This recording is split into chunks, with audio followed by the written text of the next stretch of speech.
اے پیغمبر، میری طرف سے لوگوں کو کہہ دو کہ اے میرے بندو، جنہوں نے اپنی جانوں پر زیادتی کی ہے، اللہ کی رحمت سے نا امید نہ ہونا۔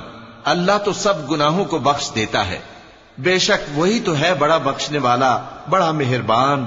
اور اس سے پہلے کہ تم پر عذاب آ واقع ہو، اپنے پروردگار کی طرف رجوع کرو اور اس کے فرما بردار ہو جاؤ، ورنہ بعد میں تم کو مدد نہیں ملے گی۔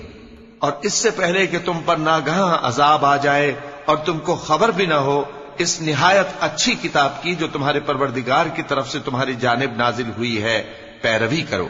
ایسا نہ ہو کہ اس وقت کوئی شخص کہنے لگے کہ ہائے اس کوتاہی پر افسوس ہے جو میں نے اللہ کا حق ماننے میں کی، اور میں تو ہنسی ہی کرتا رہا۔ یا یہ کہنے لگے کہ اگر اللہ مجھ کو ہدایت دیتا تو میں بھی پرہیزگاروں میں ہوتا۔